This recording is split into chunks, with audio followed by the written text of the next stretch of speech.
First posting ఎక్కడ వచ్చిందండి? First మేము గ్రేహౌండ్స్లో ట్రైనింగ్ అయిపోయిన గ్రేహౌండ్స్కి వచ్చాము. అక్కడ నుండి అప్పుడు ములుగులో ఏఎస్పీగా అటాచ్ చేశారు. అక్కడ ఒక 8 నెలలు ఏఎస్పీగా అటాచ్మెంట్లో ఉన్నాము. సో దాని తర్వాత జగిత్యాల. ఓకే సార్, ములుగు అనగానే ఒకప్పుడు బాగా ఎఫెక్టెడ్ ఏరియా. ములుగు, గోవిందరావుపేట, ఏటూరు నాగారం, తాడ్వా ఇదంతా కూడా. మీకు వెళ్ళిన తర్వాత అక్కడ మావోయిస్టు అనేది ఎఫెక్ట్ లేకపోవచ్చు, కానీ ఇంకొక రకంగా అక్కడ ఇష్యూ ఉంటుంది. మీరు బాగా ఐడెంటిఫై చేసిన ఇష్యూ ఏంటి అక్కడ? అంటే బేసిక్గా అండి, అప్పుడు మేము ఎస్పీ గారికి అటాచ్ అయి ఉన్నాము. అప్పుడు పోస్టింగ్స్ కొంచెం డిలే అవ్వడం వల్ల. సో ఆ టైంలో చిన్న చిన్న ఆపరేషన్స్కి వెళ్ళడము, చిన్న చిన్న కార్డినెన్స్ సెర్చ్ ఆపరేషన్స్కి వెళ్ళడం, లేకుంటే ఈ మిలిటెంట్స్ కానీ వస్తే ఇంట్రాగేట్ చేయడం అట్లాంటివి చేసేది. సో దానిలో బేసిక్గా అర్థమైంది ఏంటంటే, చాలా వరకు మనము అక్కడ ఇష్యూస్ ఏం లేవు. మోస్ట్లీ మనకు గుత్తిక గుంపులు కానివ్వండి, వాళ్ళ కొంచెం సపోర్ట్ వాళ్ళకు ఉంటుంది. సో వాళ్ళు రావడం, ప్లస్ కొంచెం వెనుకబడ్డ ప్రాంతం అదంతా కూడా. జనాలు కూడా చాలా మంచివాళ్ళు. వాళ్ళు ఏంటంటే వాళ్ళ ప్రపంచంలో వాళ్ళు ఉంటారు. సో కొత్తగా జిల్లా అయింది కాబట్టి అది కొంచెం పేరు వచ్చింది. అటు సమ్మక్క జాతర కానీ ఇదంతా కూడా బాగా. జాతర బందోబస్తు చేశారా? 3 సార్లు చేశానండి. ట్రైనింగ్లో చేసాము, దాని తర్వాత 2 సార్లు చేసాము, 3వ సారి బాగా ఎక్స్పీరియన్స్ ఉంది అయితే. అదే అయిపోయింది. అదొక డిఫరెంట్ మూమెంట్ అండి. చిన్నప్పుడు మేము ఆ జాతరకి వెళ్ళేది. సో ఇప్పుడు మనమే గద్దె దగ్గర ఉండి కొంచెం క్రౌడ్ కానీ మన వాళ్ళు వచ్చినాము అది చేయడం చూడడం మంచిగా అనిపించింది. It's good experience. తీసుకెళ్ళారు అమ్మా నాన్న అక్కడికి?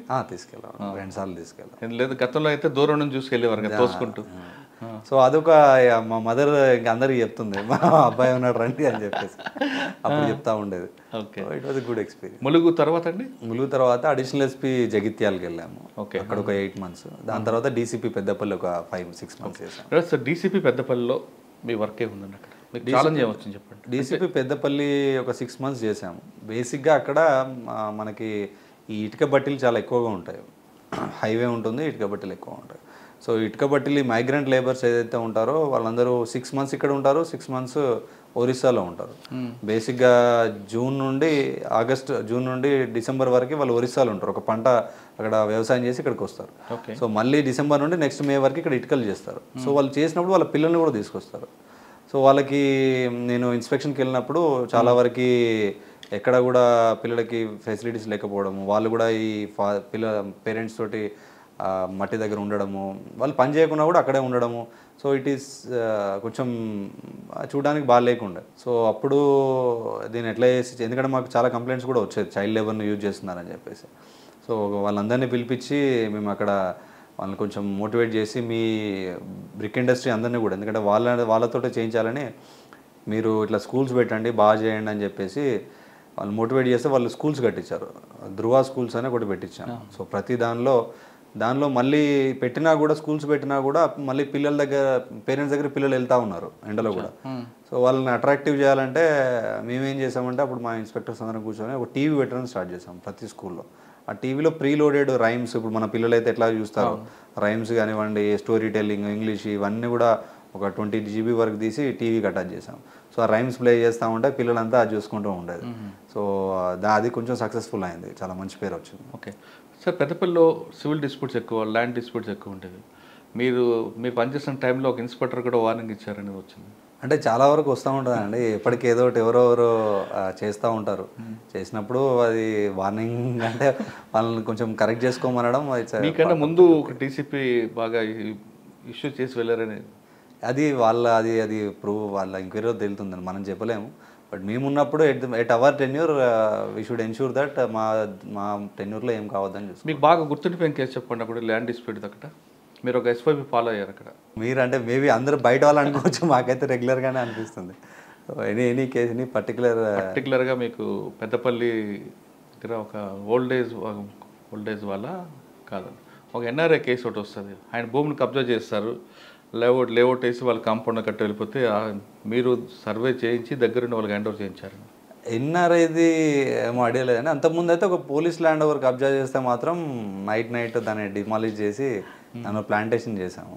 సో అదొక పోలీస్ ల్యాండ్ కబ్జా చేసే అంత స్థాయిగా ఉన్నారు అక్కడ. అంటే అప్పుడు వీళ్ళు పట్టించుకోలేదు. సో అట్లా అయినప్పుడు మేము ట్రైనింగ్లో ఉన్నప్పుడు జరిగింది యాక్చువల్లీ. సో అక్కడ అంతా తీసి నైట్ మీకు గుర్తులేకపోతే చంద్రశేఖర్ రెడ్డి గారే మీకు రిఫర్ చేశారు కేసు కావచ్చు అండి, అయితే చేయొచ్చు. Not be. ఓకే, తర్వాత అండి పెద్దపల్లి తర్వాత నేను హైదరాబాద్ డీసీపీ సౌత్ ఈస్ట్ జోన్కి వెళ్ళాను. సో అక్కడ అది ఫస్ట్ జోన్, అంటే కొత్తగా క్రియేట్ చేశారు హైదరాబాద్లో, దానికి ఫస్ట్ డీసీపీగా వెళ్ళాను. అక్కడ ఒక 8 months పనిచేశాను. అక్కడ మీకు లాంగ్వేజ్ ప్రాబ్లం అటు ఏం రాలేదా? అంటే కొద్దిగా మనకి సెకండ్ లాంగ్వేజ్ హిందీ ఉంటుంది కాబట్టి. సో హైదరాబాద్ హిందీ వేరే ఉంటుంది కదా, నేను పోయి వస్తా అంటూ. సో అదొక అంటే ఎప్పుడు కానీ అదొక మంచి ఎక్స్పీరియన్స్ అండి. స్టార్టింగ్లో కొద్దిగా ఇబ్బంది అయినా కూడా జనాలు మంచిగా నేర్పిస్తారండి మనకి పబ్లిక్. సో దాంతోపాటు లాంగ్వేజ్ అర్థమైపోయింది, confidence. Especially C V Anand sir అప్పుడు ఉండేది. సో అప్పుడు సార్ ఏం చేసేదంటే ఖచ్చితంగా మీరు హిందీలోనే చెప్పాలి డిఎస్ఆర్, మరి డైలీ డిఎస్ఆర్ ఉంటుంది, మమ్మల్ని ఏమో హిందీలో చెప్పమనేవాడు. ఎవరైతే మా బ్యాచ్మేట్ సౌత్ వెస్ట్ జోన్ ఉండేది తనని తెలుగులో చెప్పాను, ఆయన మరాఠీ. సో ఆయనకు తెలుగు రావాలని తెలుగులో చెప్పాను, నాకు హిందీ రావాలని హిందీలో చెప్పమనేవాడు. సో కష్టపడి అంటే ఇట్లా ఫోర్స్ చేసి మరీ నేర్పించాడు. అంటే డిఎస్ఆర్లో మీరు కేవలం సెక్షన్లు చెప్తారా, కేస్ డీటెయిల్స్ కూడా చెప్తాం. కేస్ డీటెయిల్స్ ఏం జరిగింది అనేది కూడా హిందీలో చెప్పి, లేదంటే సార్ 423 చెప్తారు అంటే ఎలా జరిగింది మర్డర్ ఏంటి అనేది కూడా. సో ప్రెస్ మీట్లు కూడా సార్ పర్సనల్గా మా ప్రెస్ మీట్లు చూసి మళ్ళీ ఫోన్ చేసి నువ్వు లోకల్ లాంగ్వేజ్లో చెప్పాలి, వాళ్ళు అప్పుడే జనాలకి మనం ఏం చేస్తున్నాం అనేది తెలుస్తుంది. సో నువ్వు ప్రిపేర్ అయ్యి నువ్వు అట్లనే చెప్పు, నువ్వు హిందీలో ఇంగ్లీష్లో తెలుగులో చెప్పొద్దు అనేది. సో ప్రిపేర్ అయ్యి కొంచెం దానివల్ల కొంచెం ఇంప్రూవ్ చేసుకున్నాను సార్. సార్ పాత బస్సులో పంచాలంటో సివి ఆనంద్ గారు మీకు చిట్కా చెప్పారు ఏమైనా? ఎప్పుడు కానీ అంటే సివి ఆనంద్ సార్ ఏంటంటే సార్ ఫాలో ద ఎస్ఓపి అంటారు క్లియర్గా. ఎప్పుడు కానీ ప్రజలు మన్ననలు పొందాలంటే ఏం చేయాలనే విషయం చెప్పారు. ఉర్దూ మాట్లాడాలి వాళ్ళతోటి. ఉర్దూ ఒకటే కదా, ఇంకోటి చెప్పుంటారే. అంటే సార్ ఇప్పటికీ అంటే every time I will guide one thing or that thing. సాధారణంగా పాత బస్సులో పనిచేసే సివి ఆనంద్ గారు కానీ గతంలో ఉన్న ఆఫీసర్లు అక్కడ ప్రజల మనోభావాలకు మనం గౌరవిస్తే చాలు. ఎంగిలి వాళ్ళు వచ్చింది ఎంగిలి అని కానీ ముట్టుకోకుండా ఉంటే మనం వాళ్ళు యాక్సెప్ట్ చేస్తే వాళ్ళు మనం ఓన్ చేసుకుంటారని సివి ఆనంద్ గారు కానీ గతంలో ఆఫీసర్లు ఆ విధంగా చేస్తే వాళ్ళతో ఇంటరాక్ట్ ఎక్కువ అవుతుంది, ఆఫీసర్ కూడా మనవాడే అని వాళ్ళు కూడా ఓన్ చేసుకుంటారని వాళ్ళ అప్పట్లో. అవును, అది మీరు చెప్పింది 100% కరెక్ట్. ఎందుకంటే ప్రజల్లో ఆ భావం రాకుంటే వీళ్ళు వేరు అవుట్ సైడర్ లాగా ఫీల్ అవుతారు. సో అందుకే మేము most of the time we use to spend with public. ఎక్కడికైనా వెళ్ళినా, ఇప్పుడు ఇఫ్తార్ విందులైనా కూడా వెళ్ళడం కానీ, నార్మల్గా కూడా ఎవ్రీ ఫ్రైడే ప్రేయర్స్ అయినప్పుడు కూడా వాళ్ళు వచ్చేది, స్వీట్స్ పట్టుకొచ్చేది, తినడం. 1-2 ప్లేస్లకు మేము వెళ్ళి కీర్ తినడం వాళ్ళ ఇంట్లో. ఇటు గణేష్కే అప్పుడు గణేష్ మండపాల దగ్గరికి వెళ్ళడము, అన్నదానంలో పాల్గొనడం. ఎంత మనం పబ్లిక్తో ఇన్వాల్వ్ అయితే అంత బాగా చూసుకుంటారండి. మేము మీరు సినిమాల్లో అక్కడిక్కడ చూస్తుంటారు, ఇప్పుడు వేరే దగ్గర ఉండదు స్టేట్లో నాకు తెలియదు కానీ ఇప్పుడు వెళ్తూ ఉంటాయి. నేను ఆఫీస్ దిగి ఇట్లా వెళ్తూ ఉంటే రోడ్డు పక్కన అందరూ కూడా లేచి నిలబడి నమస్తే పెట్టేది. అంటే ఒక గౌరవంగా, అంటే పోలీస్ డీసీపీ గారు అని చెప్పి గౌరవం అనేది ఇస్తారండి. మీరు అంటే నేను ఎక్కడా చూడలేదు. ఇప్పుడు ఇక్కడ కూడా మేము వెళ్తూ ఉంటాము, కనీసం అంటే వాళ్ళకు అక్నాలెడ్జ్ కూడా అంటే చేయాలని కాదు, ఇన్ ద సెన్స్ వాళ్ళకి అంత ప్రేమ ఉంటుంది. అంటే వాళ్ళు ఇప్పుడు ఇక్కడికి వచ్చినాక కూడా ఫోన్ చేస్తూ ఉంటారు ఊరికే, అతనికి ఏం పని ఉండదు. అంటే కొంతమంది ఏదో పైరవికారులు కలుస్తూ ఉంటారు, కొంతమందికి అసలు పనే ఉండదు, ఏదో పూలు అమ్ముకునే అతను అది ఇది ఉంటారు, ఊరికే ఫోన్ చేసి సాబ్ కైసే సాబ్ అది అని మాట్లాడుతూ ఉంటారు. వాళ్ళు చాలా బాగా మాట్లాడతారు అండి, చాలా బాగుంటుంది అక్కడ. అంటే పాత బస్సులో ప్రజలు మన్ననలు పొందడం చాలా గ్రేట్ అండి, మీరు పొందని అంటున్నారు.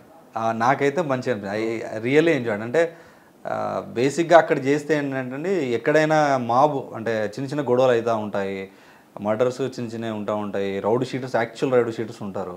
సో అవన్నీ కేసెస్ డీల్ చేసినప్పుడు మీరు ప్రొఫెషనల్గా చాలా స్ట్రాంగ్ అయిపోతారు. కరెక్ట్. సో అది చాలా నేర్పింది. అంటే ఒక క్రైమ్ అయినా ఎట్లా చూడాలి, ఎందుకంటే ప్యానిక్ కాకుండా. ఇప్పుడు కొన్ని డిస్ట్రిక్ట్లో చిన్నగా అయిపోయిన తర్వాత ఏమైందంటే ఛాలెంజింగ్ క్రైమ్స్ ఉండవు. అంటే యాజ్ ఏ డాక్టర్కి ఎట్లయితే ఛాలెంజింగ్ సర్జన్స్ ఎట్లయితుందో we should not expect crimes to happen. But ఏదైనా వచ్చినప్పుడు నీకు మంచిగా నేర్పిస్తుంది అది ఎట్లా ఛాలెంజ్ ప్యానిక్. ఓల్డ్ సిటీలో మీరు చెప్పింది కరెక్ట్ అండి. ఎలాగంటే మీ ఐడెంటిఫై ఉంది కదా, మీ ఐడెంటిటీ ఆ మాబ్ను కంట్రోల్ చేస్తుంది. చిన్న కమ్యూనిటీ అయిందనుకోండి, రూపేష్ సాబ్ వచ్చారు, చుప్ చాప్ బయట అంటే ఇంకంతే అవుట్. ఐడెంటిటీ అక్కడ ఇంపార్టెంట్. అక్కడ మీకు ఫోర్స్, ర్యాపిడ్ యాక్షన్ ఫోర్స్ ఏం అవసరం లేదండి. పబ్లిక్ ఒకసారి గణేష్ విసర్జన అప్పుడు చిన్న ఇష్యూ అయింది ఒకటి. ఆ రోజే అప్పుడు మేమున్నప్పుడు అంటే లాస్ట్ ఇయర్ అంతకుముందు, అప్పుడే మిలాద్ నబీ గణేష్ విసర్జన సేమ్ టైం వచ్చింది. శివానంద్ సార్ అప్పుడు పిలిచి మనం సక్సెస్ చేయాలి అని చెప్పి బ్యాక్గ్రౌండ్ ఛానల్ తోటి కమ్యూనికేషన్ పెట్టి మిలాద్ నబీని పోస్ట్పోన్ చేయించారు. చేయించిన తర్వాత గణేష్ విసర్జన జరుగుతూ ఉంది. సో మా ఏరియా సౌత్ ఈస్ట్ జోన్ కొంచెం critical area, Madannapet, Santosh Nagar, so ఇవన్నీ మా ఏరియాలో ఉంటాయి. సైదాబాద్, బార్కాస్ ఇవన్నీ మా ఏరియాలో ఉండేది. సో అప్పుడు అనేది మీ ఏరియా బాగుంటే అంత బాగుంటుంది రాదు అనేది. సో అప్పుడు ఒక చిన్న ఇష్యూ అయింది నైట్. ఒకటి విగ్రహం కింద పడింది, మన వాళ్ళు తొందర తీయండి అనేసరికి. సో వాళ్ళంతా తాగి ఉన్నారు, గొడవ చేస్తున్నారు. అంతా చేసి ఈవెన్ ఒకటి రెండు చిన్న డ్యామేజ్ చేయడానికి కూడా ట్రై చేశారు ఒక వెహికల్. సో మేము అక్కడికి వెళ్ళిన తర్వాత లక్కీగా ఏంటంటే అక్కడ జనాలు అంటే కొంచెం తాగి డిసార్డర్ అంతా లాలెస్నెస్ చేస్తూ ఉంటే అక్కడ లోకల్లో కొంతమంది గణేష్ ఉత్సవ సమితి మెంబర్స్ ఉన్నారు. సో దానికి ఒక 1 వీక్ ముందు ఒక ఇష్యూ అయింది. ఆ ఇష్యూలో మనం పోలీస్ చాలా ఫాస్ట్గా రెస్పాండ్ అయ్యి ఇంపార్షియల్గా చేసి ఉండే. సో వాళ్ళకి చాలా బాగా నచ్చింది. ఆ రోజు వెళ్ళిన తర్వాత నేను చెప్పాను, మా తప్పేం లేదండి, అది కింద పడింది, ఇప్పుడు నేనే తీసుకెళ్తా అంటున్నా, నేను పోలీస్ కార్లో తీసుకెళ్తా అంటున్నా, మీ మనోభావాలు దెబ్బతింటే, సో మీరు సహకరించాలి, ఇట్లా 2-3 గంటల నుండి గొడవ చేయొద్దు, సెన్సిటివిటీ సిటీ అంతా మంచిగా జరుగుతుంది, మనం ఇక్కడ చేయొద్దు అని అంటే గణేష్ ఉత్సవ సమితి మెంబర్సే వచ్చి, సార్ మీరు నాకు 1/2 అవర్ టైం ఇవ్వండి సార్, మీరు మాట్లాడొద్దు, నేనే మాట్లాడి చేస్తామని అక్కడున్న హిందూ వాహిని వాళ్ళు వీళ్ళు వచ్చి వాళ్ళతో మాట్లాడి వాడు తాగుంటే వాడిని వాళ్ళే కొట్టి అని పక్కకు పెట్టి అది తీసుకుని వచ్చి చేశారు. ఒక 4-5 అవర్స్ టెన్షన్ క్రియేట్ అయింది, but luckily we saved that. అక్కడే నేను చూస్తూ చదువుతానండి, బాలాపూర్ వినాయకుడు క్రాస్ అయిందంటే సిటీ కమిషన్ హాయ్ పడుకుంటారు ఆయన. హోల్ సిటీ క్రాస్ అయిందంటే చాలు. పర్టికులర్గా మీరు చెప్పిన ఆ ఏరియా ఇప్పుడు బాలాపూర్ అనేది మన అక్కడ బాలాపూర్ నుంచి స్టార్ట్ అయ్యి బార్కాస్ ఏరియాస్ నుండి వస్తుంది, వచ్చి ఫలక్నామా ఎంటర్ అయితే మా జోన్ క్లియర్ అయిపోతుంది. ఫలక్నామా టెంపుల్ దాటిందంటే అయిపోయినట్టు సిటీ కమిషనర్ గారు హ్యాపీగా ఉంటారు, లేదంటే కొంచెం టెన్షన్ ఉంటుందండి. ఏ వినాయకుని ట్రాక్ చేసినా చేయకుండా ఆ వినాయకుని ట్రాక్ చేస్తారు. సో సెట్లో అడుగుతూ ఉంటారు, ఎక్కడ దాకా వచ్చింది బాలాపూర్, ఎక్కడ దాకా అది ఎక్కడుంది, టైల్ ఎక్కడుంది, ఇది అడుగుతుంటాడు. ఒకప్పుడు అలా ఉండండి, ఇప్పుడు కొంచెం చేంజ్ అయిపోయినాడు. పబ్లిక్ లో కూడా వాళ్ళ యాటిట్యూడ్ చేంజ్ అయిపోయింది. కేసులు కానివ్వండి, అంటే జనాలు కూడా ఏమిటంటే మన పోలీసులు చేసిన వర్క్ ప్లస్ పబ్లిక్ కూడా మనం ఫిడప్ అయిపోయారు, ఏంటి కమ్యూనల్ టెన్షన్స్ అయితే మనకే ఇబ్బంది అని చెప్పి. లేదు, చేంజ్ వచ్చిందండి, పబ్లిక్ కూడా మంచి వాళ్ళు అయ్యారు. ఎందుకంటే మేము ఉన్నప్పుడు చిన్న జరుగుతూ ఉండేది. 5% ఉంటారు సార్ ఎక్కడైనా సరే, ట్రబుల్ మాంగర్స్ అక్కడ కూడా ఉంటారు. కాకపోతే వాళ్ళలో కూడా కొంచెం మార్పు వచ్చింది అనిపిస్తుంది. అవును సార్. ఓల్డ్ సిటీ తర్వాత ఎలక్షన్ కమిషన్ ట్రాన్స్ఫర్ చేసింది మొన్న అసెంబ్లీ ముందు. సో ట్రాన్స్ఫర్ చేసినప్పుడు ఆ ట్రాన్స్ఫర్స్లో ఇక్కడికి రావడం జరిగింది, సంగారెడ్డి.